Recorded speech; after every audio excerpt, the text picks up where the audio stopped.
इस कार्यक्रम के प्रायोजक हैं कृषि एवं किसान कल्याण मंत्रालय, भारत सरकार।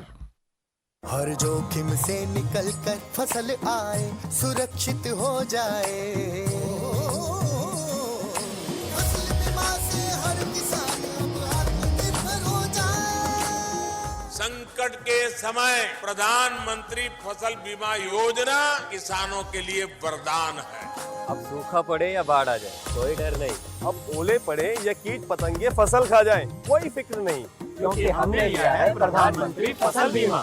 बुआई से फसल कटाई तक हर जोखिम का दावा, न्यूनतम प्रीमियम पर अधिकतम भुगतान का वादा। योजना से हर साल जुड़ रहे हैं 5 करोड़ से ज्यादा किसान। अब आपकी है बारी। नजदीकी कृषि कार्यालय, सहकारी समिति, बैंक शाखा, अधिकृत बीमा कंपनी या जन सेवा केंद्र में स्वेच्छा से करा सकते हैं पंजीकरण। फसल बीमा पोर्टल या फसल बीमा ऐप द्वारा भी कराया जा सकता है पंजीकरण। प्रधानमंत्री फसल बीमा योजना, आपकी फसलों का संपूर्ण सुरक्षा कवच। कृषि एवं किसान कल्याण मंत्रालय, भारत सरकार। किसान वाणी कार्यक्रम सुनने वाले सब बाण भाइयों ने धर्मवीर भाई और पुरुषोत्तम भाई की राम राम। पुरुषोत्तम भाई जी धर्मवीर भाई, मौसम बहुत बदल रहा है। बिल्कुल। ऐसे बदलते मौसम में जी पशुओं की किस तरीके से पशुपालक भाई देखभाल कर रहे हैं, जी जी, तो इस बारे में हमने एक बातचीत करी है एक पशुपालक से, जी राम कुमार मलिक जी से। तो उनसे जो बातचीत करी वो भाइयों को सुनवा दें। बिल्कुल सुनवाओ। आओ जी सुनते हैं। जी आज हम बातचीत कर रहे हैं एक पशुपालक भाई से, और पशुपालक भाई जो है नाम है मनदीप मलिक, और आप जो है गांव उमरी से हैं। मनदीप जी, आपका कार्यक्रम में स्वागत है। जी नमस्कार जी। मनदीप जी, आपके पास कितने जो है पशुधन है?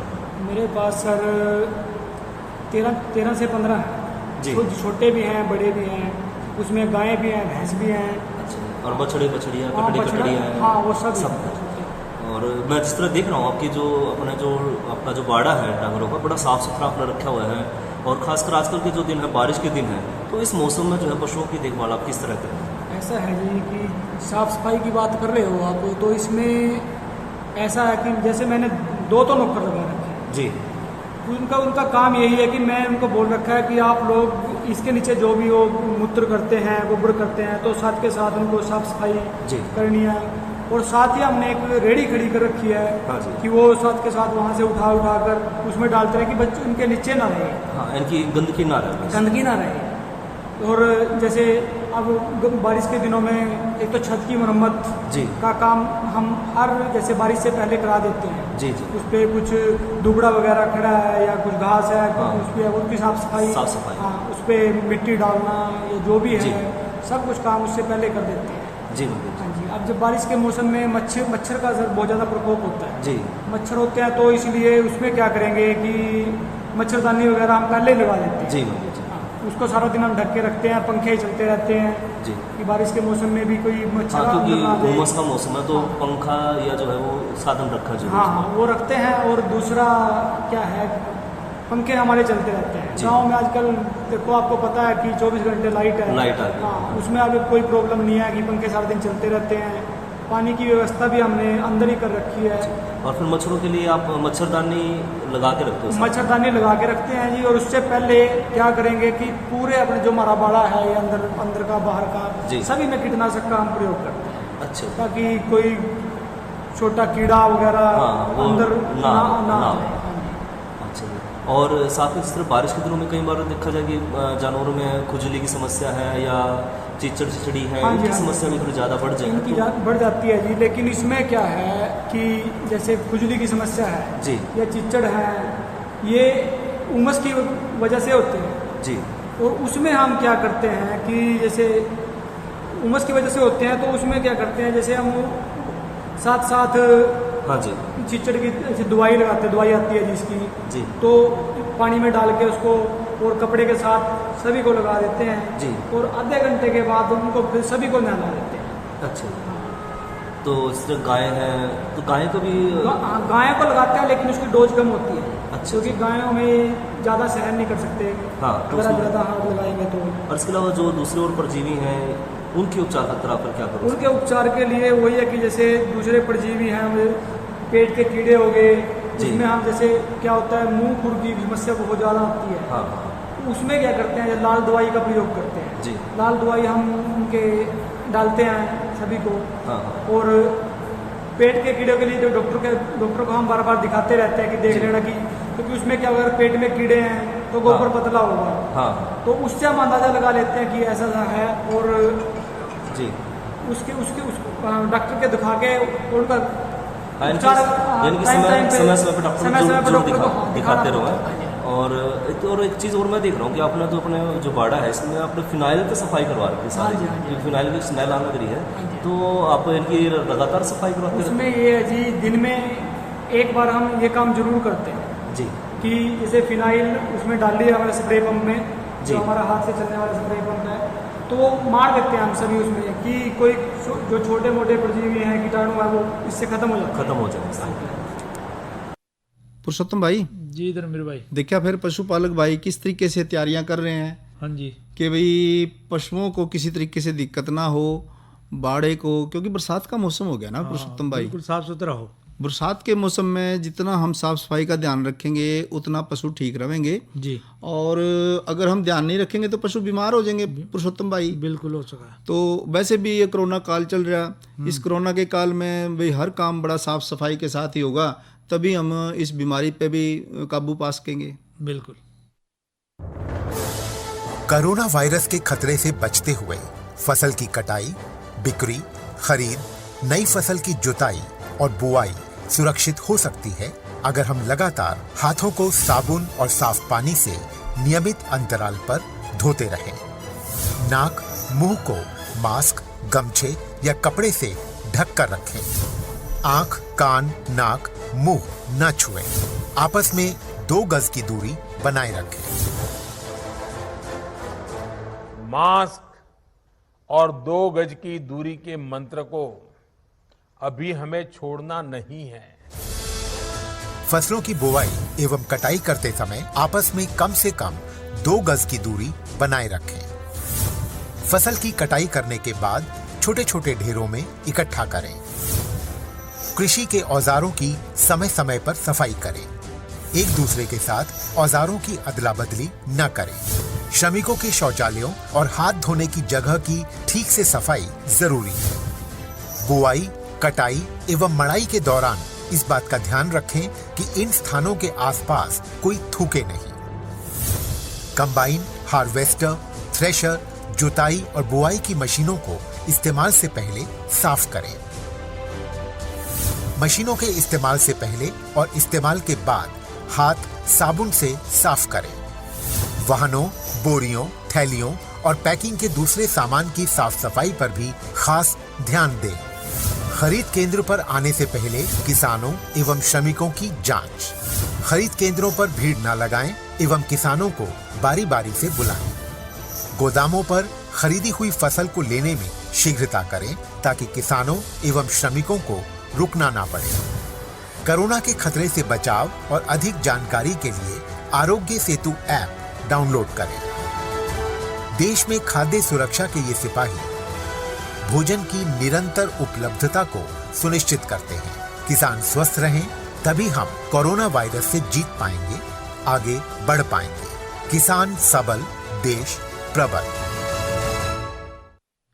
तो पुरुषोत्तम भाई जी धर्मवीर भाई, देखो ये बरसात का जो मौसम है ना, तो इसमें कीड़े कांटे का भी डर रहा है। बिल्कुल। और ये वो मौसम है, इसमें गुग्गा के दिन कहते हैं भाई, गुग्गा के दिन चल रहे है कि नहीं। बिल्कुल। तो ऐसे में फिर जो किसी का मान लिया कहीं सांप सूप का जो निकलना, ये कोई आम बात है, आम, क्योंकि मौसम इस तरीके का ही चल रहा है, कच्चा मौसम हुआ है। हाँ, और फिर इसी मौसम में सपेले भी ज्यादा नजर आवे है कि नहीं। बिल्कुल। तो क्यों ना एक आपने एक ऐसा ही गीत सुनवा दें। तो सुनवा दे भाई, ये ना भी भाई सब सुने इकट्ठे। सुना फिर जी।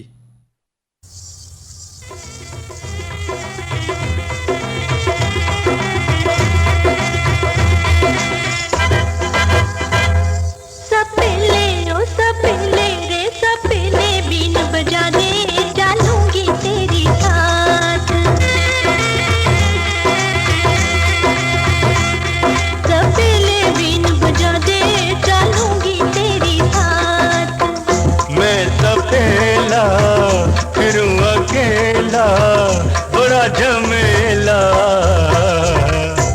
मैं नाग खिलाऊं गोरी के मेरा तेरा साथ। सपेले ओ सपेले रे सपेले बीन बजा दे चलूंगी तेरी साथ।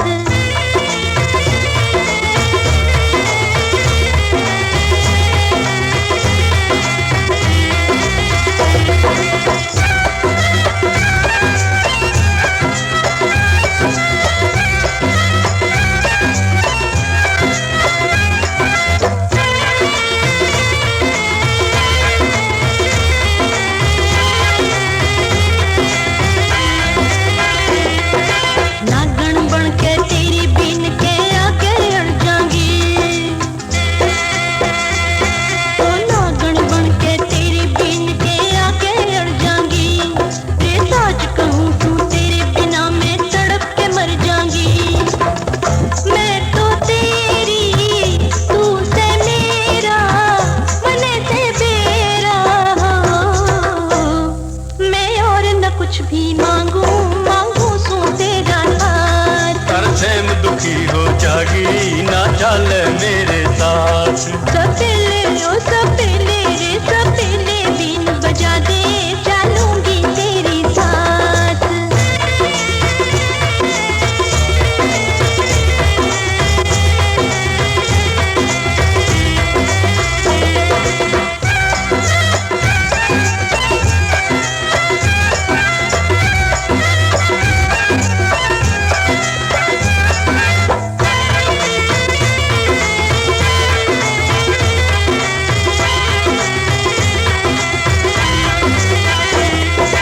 मैं परदेसी घूमने आला ना कोई मेरा ठिकाना।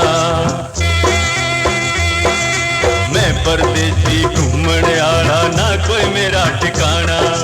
परदेसी ते प्रीत लगा के मुश्किल पड़े निभाना। तू मेरा राजा मैं तेरी रानी बड़ी दीवानी हो। ना छोड़ू ना मैं छोड़ू एक बार थाम के हाथ। कर हाथ थामने आली तो ले फिर हाथ में हाथ। सपेले बीन बजा दे चलूंगी तेरी साथ। कर हाथ थामने आली तो ले फिर हाथ में हाथ। सपेले बीन बजा दे चलूंगी तेरी साथ।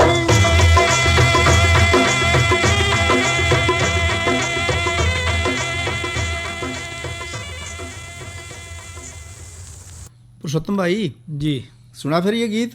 बहुत बढ़िया। तो इस गीत के बाद हम मौसम के बारे में जरूर जिक्र कर लें थोड़ा सा। जी करो। मौसम में आज और कल के तापमान में ज़्यादा तब्दीली की कोई संभावना नज़र नहीं है। जी आज अधिकतम तापमान 32 डिग्री सेल्सियस रहा तो न्यूनतम तापमान 24 डिग्री सेल्सियस आज रहने की संभावना है और इतना ही लगभग तापमान कल भी रहेगा। और मौसम जो है आमतौर पर साफ़ ही रहने की संभावना है, बरसात की कोई संभावना नहीं है। तो धर्मवीर भाई जी तो कल जैसे कल तो इतवार है। जी जी परसों आप किसान वाणी लेके आओगे? परसों 30 तारीख दिन सोमवार को हमारे जो किसान वाणी कार्यक्रम में जो चर्चा के विषय रहेंगे जी, एक तो हम चर्चा करेंगे तोड़िया की बिजाई के बारे में और दूसरी हमारी चर्चा रहेगी कि जिन भाइयों ने मिनी डेयरी खोल रखी हैं या खोलना चाहते हैं, यानी कि डेयरी की शुरुआत, डेयरी के लाभ क्या है। जी जी। तो ये दो चर्चाएं हम लेकर के सोमवार के किसान वाणी कार्यक्रम में हाजिर होंगे। तो ये कौन सी चर्चा आप लेके भाइयों के साथ? भाई चर्चा क्या पुरुषोत्तम भाई, अब जैसे बरसात कितनी हुई, बहुत हुई आगे नहीं, तो बहुत ज़रूरी है और वक्त की मांग है कि हम जो बरसात का पानी है उसका संरक्षण करें, उसको बचावें, उसको व्यर्थ ना जाने दें। हाँ, क्योंकि स्तर तो गणा नीचे जा रहा है धर्मवीर भाई। हाँ, भूमिगत जो स्तर है वो बहुत तले जा लिया पानी का। तो ऐसे में बहुत ज़रूरी है कि हमने जो अपने खेत में जैसे वर्षा है जी, खाली खेत पड़ा है, तो ऐसा कुछ कोशिश हो कि वो खेत के अंदर जज़ब हो जाए, हाँ, पानी रम जाए, नहीं और रम जाए जी। तो क्योंकि ये जो धीरे धीरे जो आप सही बता रहे कि भी जो जल है, भूमिगत जल, भूमि के नीचे जल टोना बड़ा मुश्किल हो रहा है आज भी। बिल्कुल बिल्कुल। तो जब पानी की बूंद परमात्मा बरसावे तो कोशिश ये होनी चाहिए कि हम उस पानी को व्यर्थ ना जान दें। कहीं ना कहीं जरूर उसका संरक्षण करें। कुएं के रूप में कर लें, कोई छोटा बोरिंग कर लें, कुछ भी या हो, तालाब बना लें। हाँ भाई, आप ना जैसे किसी भी तरीके से, मतलब तरीके तो बहुत सारे हैं जी, तो लेकिन उनमें से आप जोन से भी तरीके से आप समझो कि भाई हम इस तरीके से भाई ठीक है हमारा काम जी, तो वो गांव में आप जैसे तालाब हैं, तालाबों में ही पानी इकट्ठा कर सको, या खेतों में भी कोई इस तरीके का जो आजकल तो जो ये है ना वाटर हार्वेस्टिंग सिस्टम बन गए, तो ये अगर हम लागू करेंगे तो हम पानी का संरक्षण करने में कामयाब रहेंगे। हाँ धर्मवीर भाई, क्योंकि अभी देखो और एक बात से संरक्षण और हो सका जी कि ऐसी फसलें हम बोवाएं जिनमें पानी कम से कम लगा। हाँ, क्योंकि पानी ट्यूबवेल के द्वारा भी तो निकल रहा जी, खूब 1-1, 2-2, 4-4 किले पे ट्यूबवेल लग रहे। तो इस तरह से हमने जो पानी है उसका संरक्षण जो है करना है जी। इसी ऐसा पानी तो बहुत जरूरी है, पानी बहुत जरूरी है, पानी हर जीव वास्ते जरूरी है, हर फसल वास्ते जरूरी है। और पानी जो पीने का पानी है ना जी, वो तो है ही है जी। और जो फसल हम उगावा जिस तरह धान वगैरह तो घना पानी लगा उसमें। तो जल की जो महत्ता को देखते हुए, जल का इतनी महत्ता है कि जो अपना संयुक्त राष्ट्र संघ है ना जी, उसने भी एक 1992 में एक मीटिंग करी थी जी, और उसमें जो पर्यावरण की बात आई है या विकास की बात आई है या विश्व जल की बात आई है, तो उसमें उन्होंने एक फैसला करा कि 22 मार्च को विश्व जल दिवस मनाया जाए। अच्छा, ताकि सभी लोग इसके प्रति जागरूक हो जाएं और कहीं ना कहीं जल का बचाव करें जी। और जल का बचाव हम घर से लेकर खेतों तक कहीं भी कर सकें। अच्छा, और ये तो भाई जिस तरह से कहीं ऐसे खेत वहाँ बरसात खूब हो रही है, ढलान वाले खेत हैं और ढलान वाले खेतों में तो फट बह जाएगा पानी।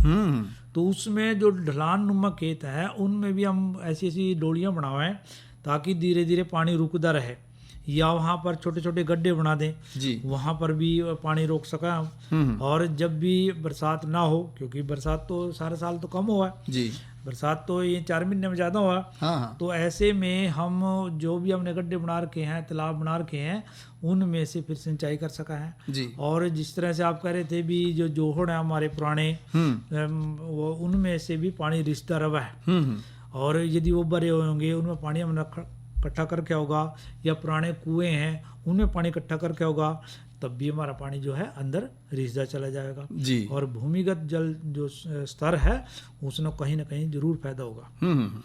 तो देखो ये बहुत बड़ी बात है यार। ये तो आपने बात बहुत अच्छी बताई पुरुषोत्तम भाई जी। दूसरी बात ये भी थी कि अब जैसे मान लिया खेत खाली होंगे किसी भी फसल से जी, तो कुछ भाई देखो सब्जियां भी लगानी चाहिए क्योंकि सब्जी भी बहुत जरूरी है। तो सब्जियों में के बारे में भी आप कुछ बताओगे कि नहीं बताओगे? और सब्जी भी धर्मवीर भाई देखो पानी से ही हुआ।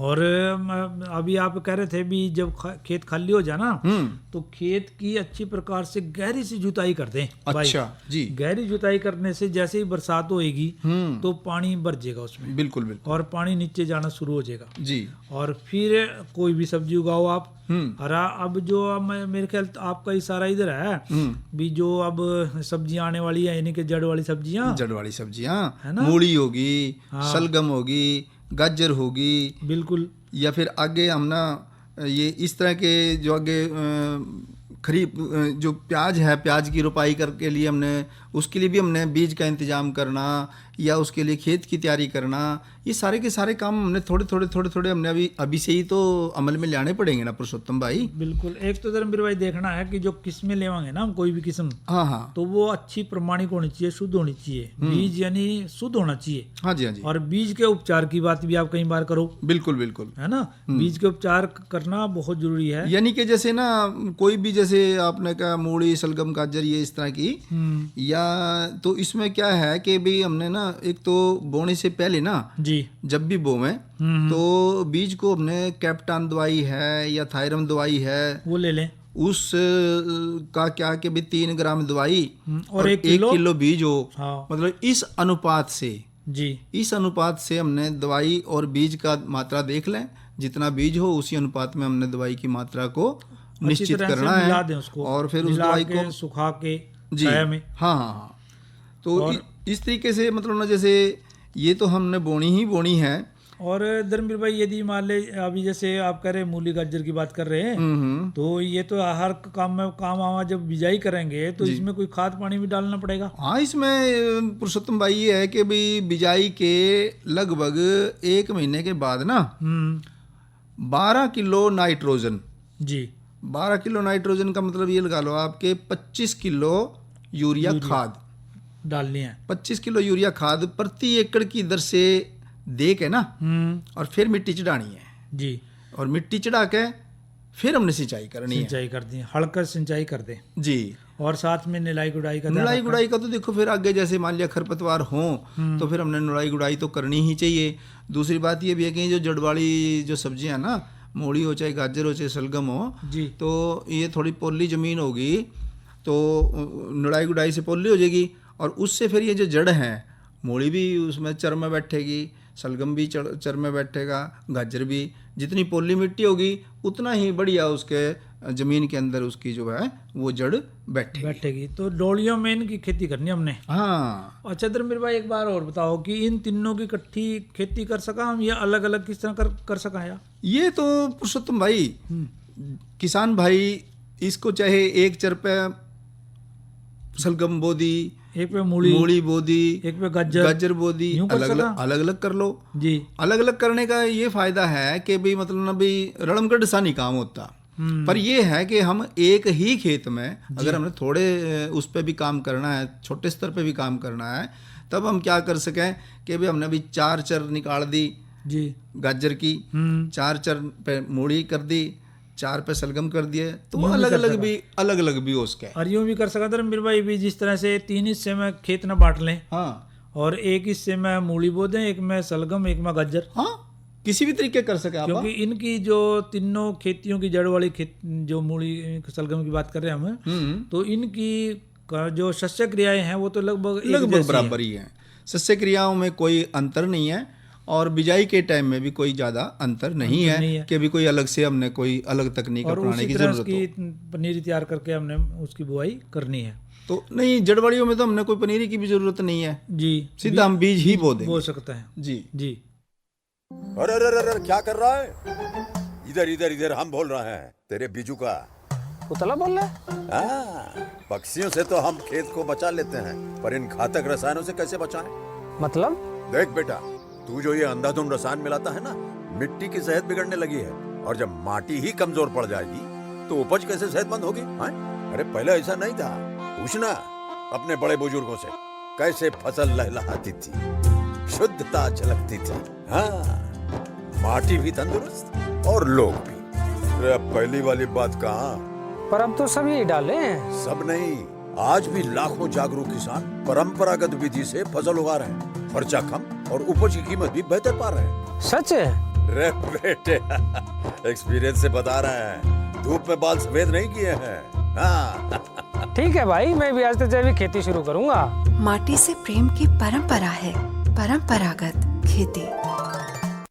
और धर्मवीर भाई देखो, कार्यक्रम का समय अभी समाप्त हुआ है, भाइयों से लेवा इजाजत। अच्छा भाइयों, राम राम। इस कार्यक्रम के प्रायोजक थे कृषि एवं किसान कल्याण मंत्रालय, भारत सरकार।